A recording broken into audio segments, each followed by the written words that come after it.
Ooh,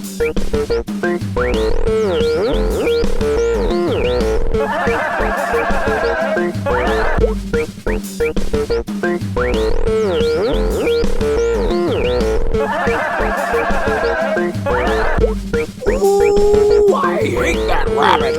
I'll get you filthy varmint. It's your old chuckle buddy. Guess who? Johnathan James Ramcharan, reporting live for duty on this glorious June 5th, 2018. Welcome to Johnathan Ramcharan, the podcast. 1 second. Yeah, I had to pause the recording for a second there just to see if I was recording with the proper mic channel. I'm an engineer. I'm a sound engineer. I'm the producer, performer, writer, creator of Johnathan Ramcharan, the podcast. I'm a goddamn legend I'm a legend in the industry. If you're new to my podcast, I'm a comedian. I'm an actor. I'm a Torontonian hailing out of Toronto, Canada. I'm a alcoholic, recovering alcoholic. I am a temporary laborer. So, these are little things that I speak about on my podcast. My little day-to-day life as the aforementioned. Aforementioned. I hate when people use those words, trying to get you to fucking, put some anxiety into your heart, Well, according to the aforementioned affidavit, henceforth, teachers, lawyers, they usually use terms like that to try to put fear into your heart. I just do it because I'm an asshole. And, I just try to use the same rhetoric that assholes speak to me with.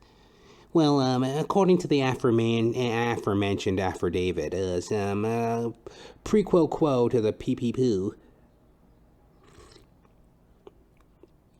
But I like words anyway, you know what I mean? Like, it's not like they're that difficult, you know what I mean? Like, I know, maybe that's just my, I guess maybe that's why part of what I am an actor and a comic. I can understand words pretty good. They don't really intimidate me, Except when I'm on the spot here trying to come up with smart-ass words, I think I heard one the other day that was pretty cool. What was that word?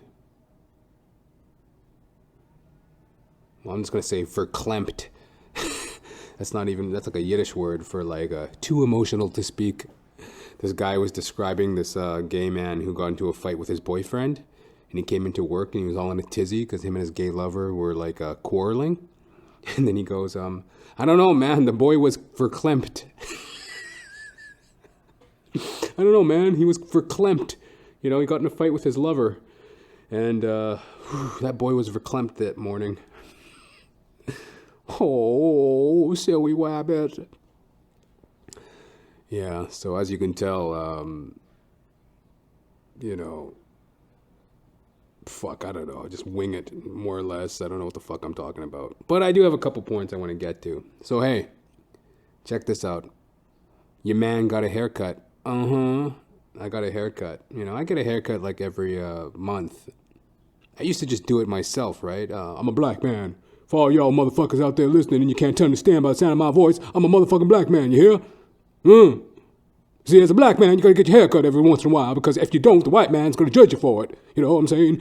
It's a diabolical disservice to your community when you're not getting yourself an afro haircut. You're walking around with your hair all nappy, all dreadlocked and nappy, dirty, disgusting, frizzy haired, It's about time you stand up and represent your community. Go get yourself a haircut, you hear? You understand me, boy? So I got a haircut Saturday. Yeah, I went and got my haircut Saturday. But, I don't know. Like I spoke about in previous recordings, I have a very eccentric barber, borderline insane. He's like this Trinidadian man, right? Oh, hey there, boy, everything's and such like that. Wind it up, boy. He's like this Trinidadian man, and I'm Trinidadian myself, right? I come from a Trinidadian background. My mother was Trinidadian. My father, I don't know, some nigga. I don't know who he was, But, anyways, I grew up with, a lot of Trinidadian culture, We used to eat roti, curry. We used to hang around a lot of Trinidadian folk. We used to go to like Kerry West festivals, you know, Caribbean West festivals. We'd go and wind it up, boy, and party and dance around and shit. And over the years, I kind of lost track of that because I come from a very fragmented fragmented family. And, you know, kind of displaced, kind of, what do you want to call it? I don't know. Displaced, disassembled, dismantled, you know, kind of a, you know, broken family. So, that kind of heritage thing kind of got lost on me over the years.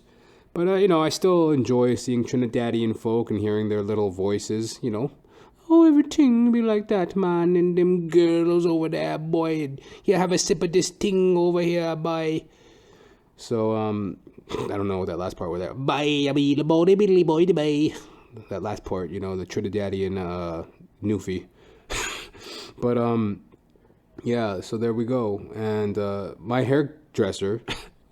He's like a bit eccentric old Trinidadian dude, right? And so I go to get my hair cut on Saturday, right? I'm sitting there in the chair, right? And he's like, how's it going, boy? Oh, Lord. I haven't been feeling good lately. Oh, I've been tired. I'm so tired lately, boy. So tired. I was like, oh, well, you know... I ain't good, you know. Maybe it's a change in the weather, you know. Like maybe it's a little bit of the sun and the, you know, summertime heat that's getting to you. That's all. I don't know if that's the thing. I like the heat, man. I like the heat, but I don't know. Oh God. Oh, I've just been so tired. I'm like, okay. Well, don't fall asleep on me now. I'm trying to get my hair cut, you know. Somebody has to get some pussy. It's not my fault you're 80 years old, you know. I still got some pussy to get, you know. Like, focus on this fucking haircut, man. Make me look beautiful. So, you know, he gets to snipping away. He's snipping away. Then all of a sudden he goes, oh. I was like, are you okay, sir? He's like, just tired. Just so tired. Do you have any gum? I was like, what? Do you have any gum? I was like, what'd you ask me for? He goes, do you have any gum? You know, like, and he starts chewing, right? I thought he said cum. Do you have any cum? I was like, what? Right? But no, he was asking me for some gum. And I was like, oh, sorry, sir. No, I don't got any gum. I was, oh. And then he opens a drawer, right? And he starts rustling through the drawer. Oh, here it is. Oh. And he pulls out like a chocolate bar, right? He pulls out like this chocolate granola bar and he goes, do you want one? And I was like, nah, man, that's okay. He goes, I'm so tired. And he plops down in a chair, right? And he starts eating this granola bar. So I'm sitting there with like half my hair like splayed across my lap, you know. I got half this haircut, fucking hair in my eyes. I'm just sitting there and he's like, oh, I need some sugar. He's like eating a granola bar. I'm just like staring at him, right? I'm like, But it was just awkward, you know? I mean, like, I remember thinking like, this is strange, but not the strangest thing he's done to me, seeing as he's like shown me animal smut. He's shown me animal porn. He's told me all his crazy theories about women fucking dogs.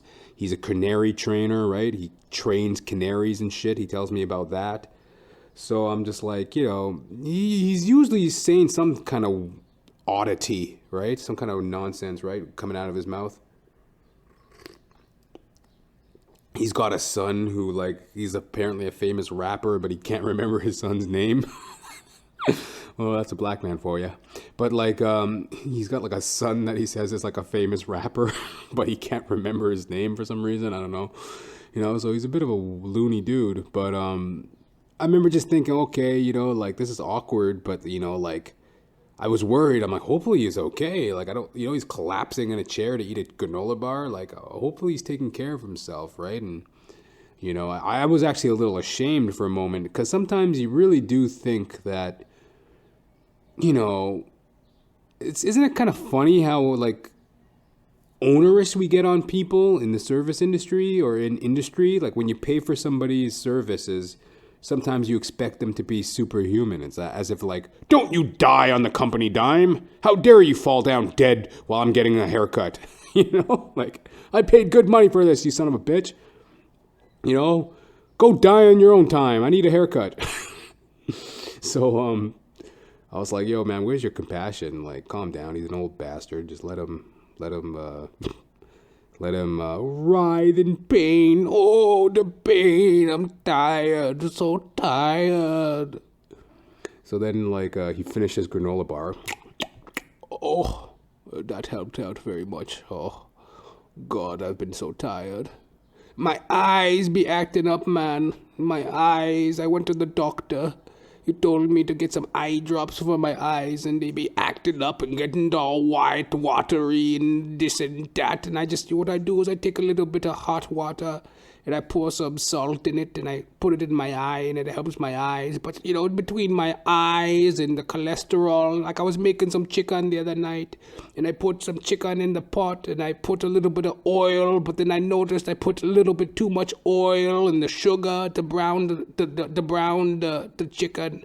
So I put a little too much sugar in the sugar and the oil in the chicken, and I just been so tired, and my eyes be acting up, and I don't know what to do, and women be fucking dogs, boy. You know, my woman, she's fucking a dog, and, you know, all these things are happening around me, boy. I've just been so tired. I'm like, dude, haircut. Hop 1, hop 2, 3, hut, haircut.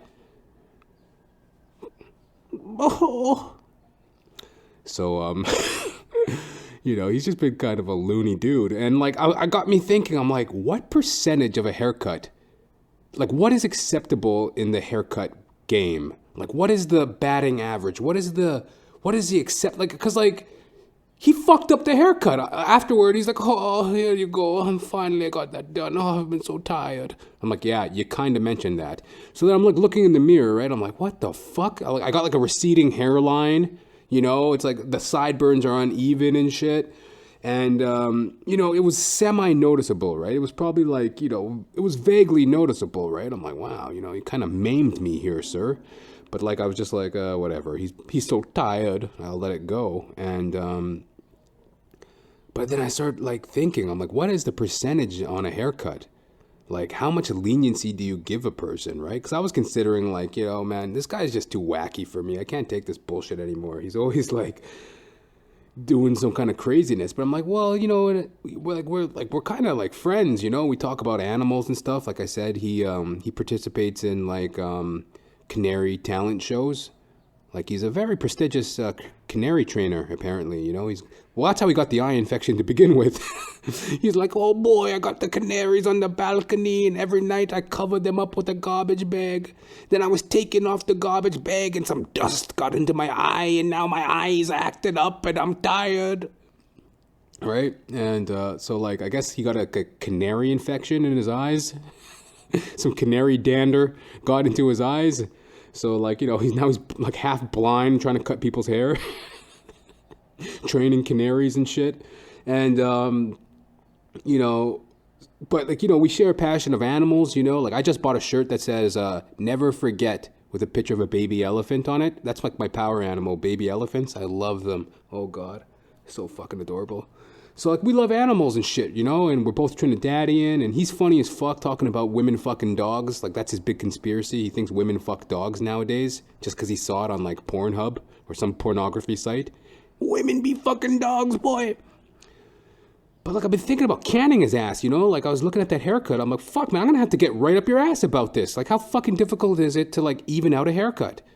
You know, I was getting right ornery with the man, like, in my head, right? I didn't say anything to him, right? I'm like, Jesus Christ, like, you're always fucking up my hair. Not always, like I said, like 75% of the time.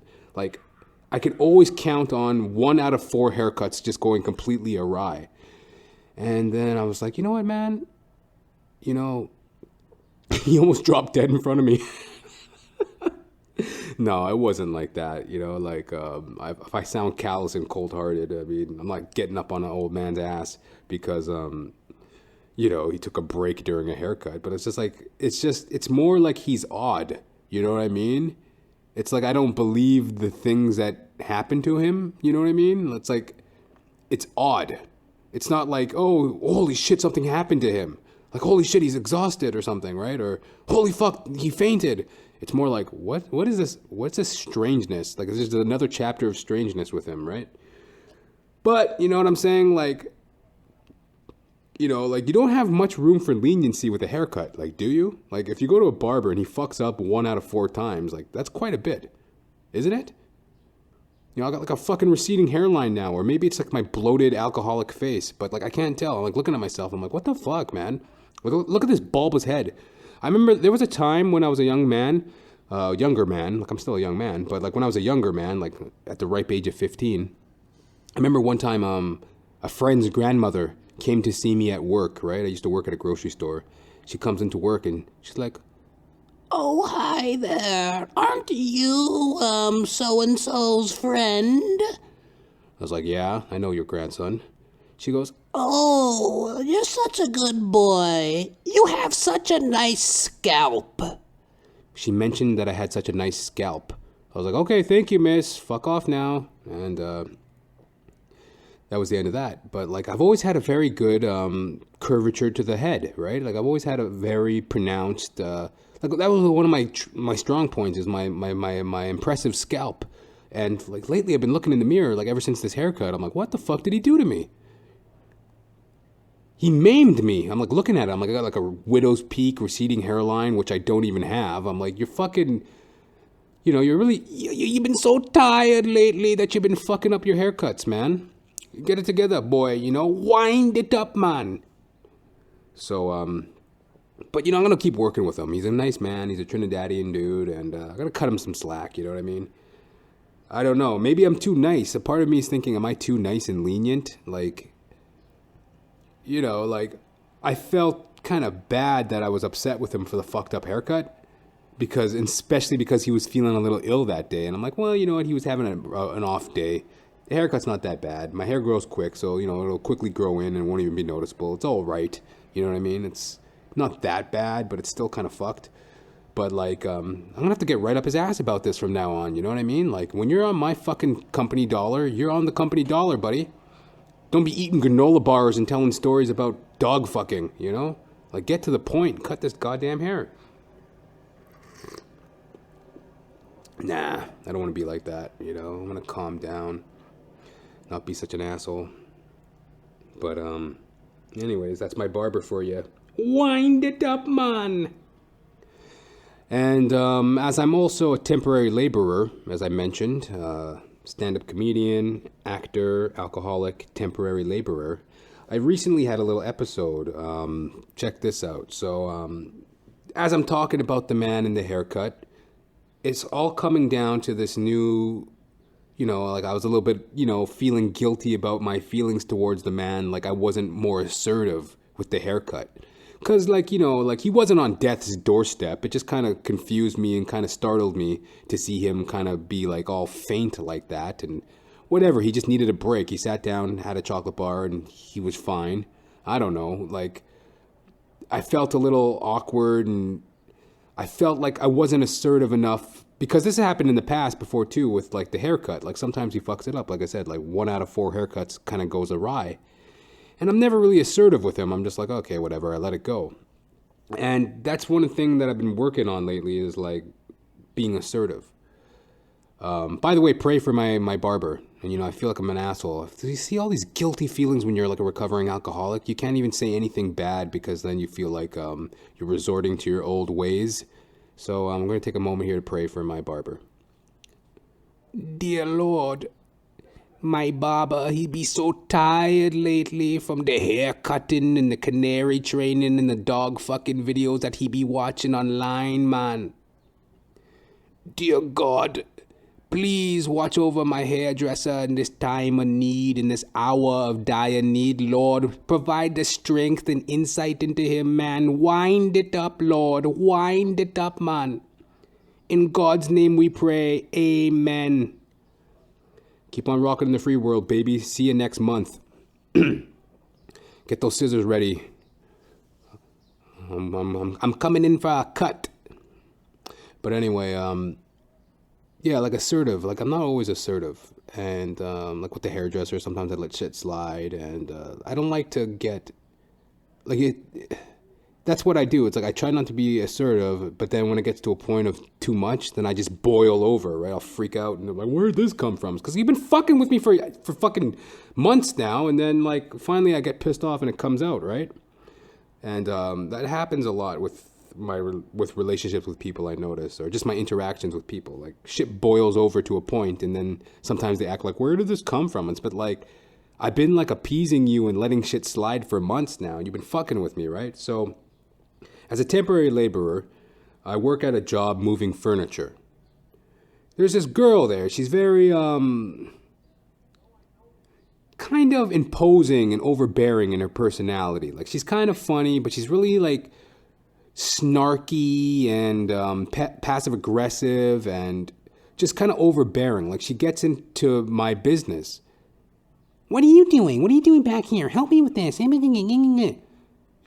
She technically has no right to even talk to me. Like, she's barely even my coworker. Like, I'm subcontracted to be there as a temporary employee to assist with the moving of the furniture. It's a furniture store. But, like, I'm not there to, like... I can't serve a million masters in one day. I have one person I report to, which is the store manager. And as far as I'm concerned, I'm there to assist everybody else. Not even as far as I'm concerned. As far as my job is defined, I'm there to assist everybody else. I'm not there to be your fucking minion or your like whipping boy. Like I'm not like your servant. Like don't give me little tasks to go off and do. Like I'm there to assist. If you need my assistance, sure, but like don't be giving me no orders and tasks and shit, right?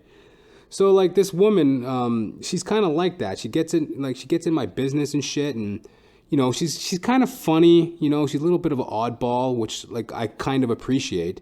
But like I say, she's a little bit imposing, a little too overbearing. So this past Friday, just before my haircut, I was working. I was booked for a shift. Now, I typically don't work Friday evenings, right? But they booked me. So her and I and another employee were working the night shift, you know. So she comes over to me and she goes, so, like, what are you doing here? Like, well, why are you here? I'm like, I was booked. She goes, well, you don't need to be here. I mean, like, you're just going to be standing around doing nothing. I'm like, well, I don't know what to tell you. I was booked. She goes, oh, well, well, you can go home if you want. I mean, if you want to go home, I'll sign you out. You can go home. I'm like, no, I'll work my shift. I mean, I obviously took the shift because I wanted to earn the money. So, no, I'll work the shift. And then, like, it just kind of got in my head because it's like, I try to limit my interactions with obnoxious, intrusive, overbearing people. Like, I try not to be around things that I don't want to be around. People, personalities, places that I don't want to be around, I don't be around. So I'm like, you know what? Why should I suffer through a shift being around this woman? She's completely obnoxious. She's, like, overbearing. She's annoying. I don't really want to be around her. I'll go over to her. I'm like, you know what? On second thought, that's cool. Yeah, maybe I'll go home early. She goes, well, no, we need you. No, we actually need you now. We need you. And then I say to her, I'm like, see, this is exactly why you should not get into other people's business. It's none of your business why or when I'm working. If I'm booked for my shift, I'm booked for my shift. It's none of your business. And she goes, and you know, she kind of laughs it off, right? Like I say this to her right in front of a customer too, a customer standing right there. I'm like, why are you always in my business? I kind of like, you know, I'm saying it now with a little bit of anger. I'm saying it now with a little bit of heat. But at the time I said it kind of jokingly, right? I'm like, see, like that's your problem. Like, why are you always in my business? Like, you know, you're always poking around in my business and stuff. If you would stay out of my business, we wouldn't have this problem, you know? For crying out loud. You know, I kind of hammed it up. And she was like chuckling and shit. And, you know, but like, I was surprised that I even said it because it just like blurted out of my mouth, you know? I'm like, why are you always in my business? And, you know, that's, you know, with the haircut and with the lady there at work, I'm just working on being more assertive with people because, sometimes you try to avoid confrontation and sometimes it's just unavoidable. And the best way to deal with it is to, obviously sidestep the issue before it becomes an issue. But if not, sometimes you just got to be painfully honest, and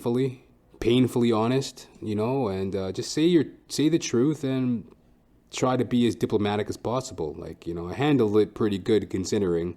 Like, I turned it into a joke. We kind of laughed it off, but then she winds up going behind my back and telling the manager. I don't know what she said to the manager in particular, but the manager comes up to me, and she's a very nice lady. She likes me. She goes, "Johnathan, like, what's going on? Like, I heard last week, or I heard last shift that you were itching to go home early." I'm like, "No, I wasn't itching to go home early. What happened was, she got into my business, which she shouldn't have. She offered me the opportunity to go home early. I particularly didn't want to go home early, but, I felt awkward because she's kind of imposing on me going into my business. So I said I would go home early.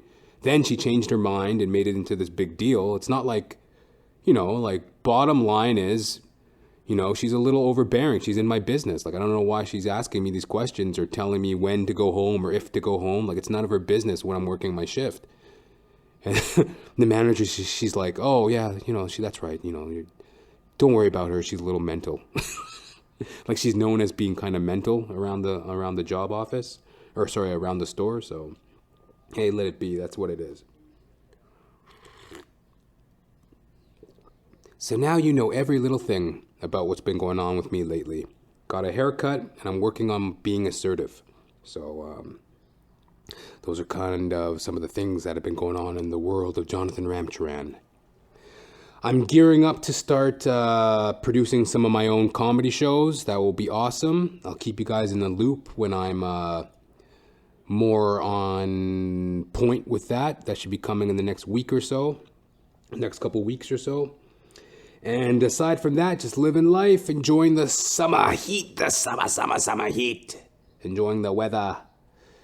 It's been pretty good. It's been pretty good lately, I have to admit.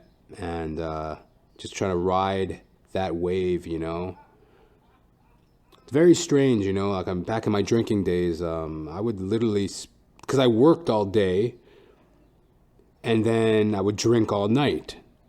And then, obviously on my days off, I would drink all day.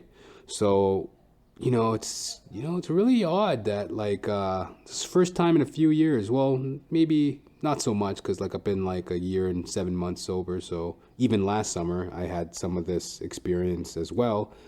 But, like, it's new to me to kind of just enjoy the weather. Everything isn't based around drinking.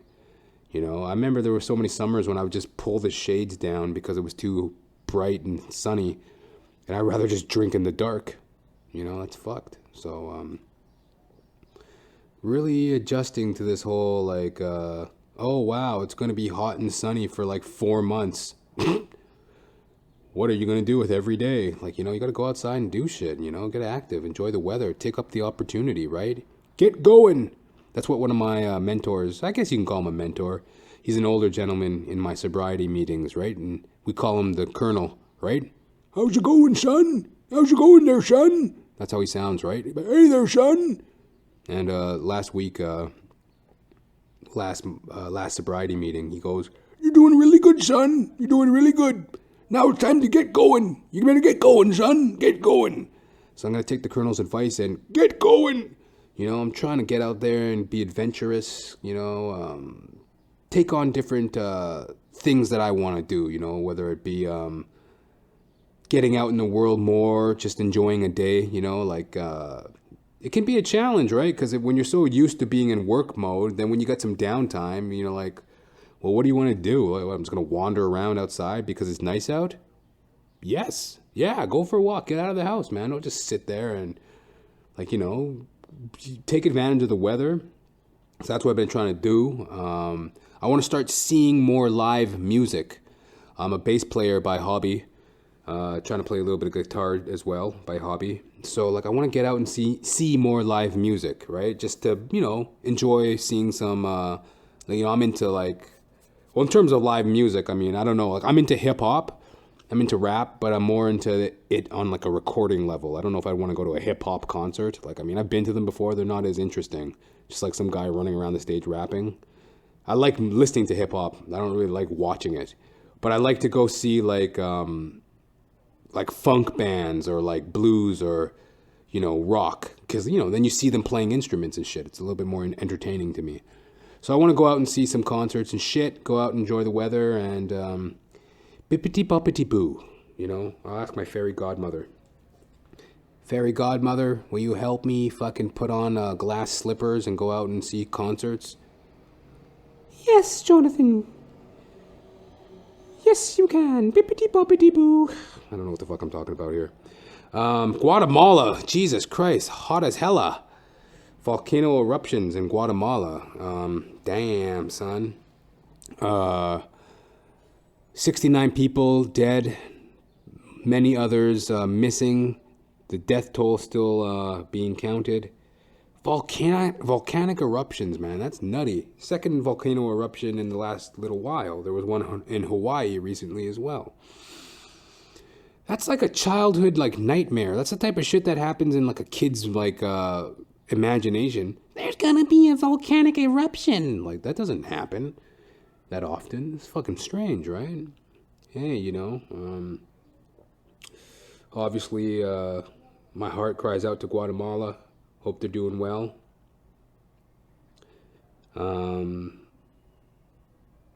Yeah. Oh yeah, what else has been in the news? The steel trade. The steel and aluminum tariffs that have been placed on Canada by the U.S. Whew. Justin Trudeau, you know, I kind of agree with him. He's taking his time. He doesn't want to jump down the throat of the U.S. quite yet. He wants to give him till like July 1st, as far as I know, to kind of take in the situation and get some kind of discussion and some kind of resolution from this situation. But, you know, Trump be putting tariffs on motherfuckers, you know, with the steel trade and aluminum. And, you know, it's kind of fucked because, you know, NAFTA, North American Free Trade Agreement, you know, we're neighbors, for God's sakes. Can I borrow a cup of sugar? Like, why is he starting this bullshit? Static. No static. Static. No static. Static. Don't start nothing. Won't be nothing. He's starting shit, you know what I mean? Putting tariffs on, you know.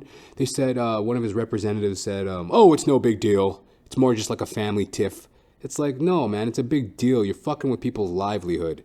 And you're causing fucking trade hoopla between your neighbor, you know. It's like as if like I got a neighbor too. What if I started banging on her door and saying, you know, from now on, you stupid bitch, stop doing this and stop doing that. Like you're causing unnecessary bullshit, right?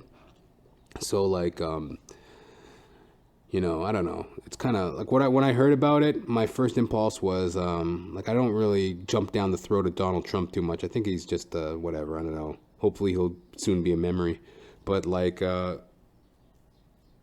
I don't even know what to think. All I think is, oh, it's just a bunch of nonsense because you're starting shit with a close neighbor for no reason. So there's my steel trade tariff opinion on the United States. Go fuck yourself, Donald Trump, you dildo. You know everything about trade, don't you? Well, don't you know anything about fucking compassion and fucking decency? Like, is that how you fucking treat a neighbor? God damn. Callous motherfucker. Stupid old fucking flop-haired fucking hillbilly. Get a grip. Nobody likes you. Nobody likes you, Donald Trump. You're mean. Boy, I wonder if that would reach him. You know? You're mean. Just like the truth and honesty of a child. Like, do you think that could ever reach his heart? Like, if we, like, next time they're, like, in the house of whatever, and, you know, they're in the House of Representatives and blah, blah, blah, and order! I say! Order! Next on the docket, President Trump, to be addressed by this young child. And they like, Cindy Lou Who, you know, like from the fucking Grinch Who Stole Christmas. They like scoot her into the room. Cindy Lou Who. She goes up to him and she goes, "Donald Trump, why are you so mean?" I wonder if that would like have an effect on that asshole. Probably not. Winning attitude. Winning. Anyway. Peacocks are running amok. That's another thing that's been in the news. Peacocks have been going apeshit in Surrey, BC. They've been like pecking at like people's trucks and stuff because apparently it's mating season. Those little buggers. They've been getting their fucking on, right? And they've been like pecking at like cars and shit because like they see their reflection in the vehicle and they think it's like an opponent. They think it's somebody trying to get their piece of the pie, right? They're trying to fuck, right? And they're like, "Get away from my woman." So they're like, and they're like pecking at like cars and shit. And they're like pecking at cars and stuff. And they're causing all this damage, man. It's like thousands of dollars of damage. Like it's like a fucking problem, right? And I think it's adorable.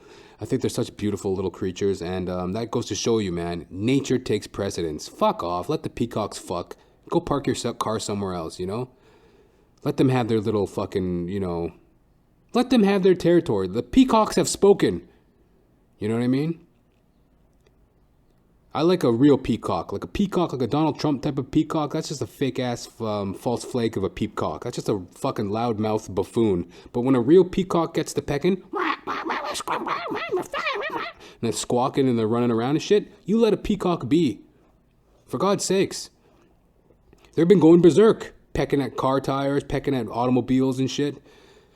And God bless the peacocks. I love them. God save the peacock. And, you know, on a closing note that's been in the news, Canadian news lately, is a man, a 74-year-old man, passed away in a Tim Hortons cafe recently.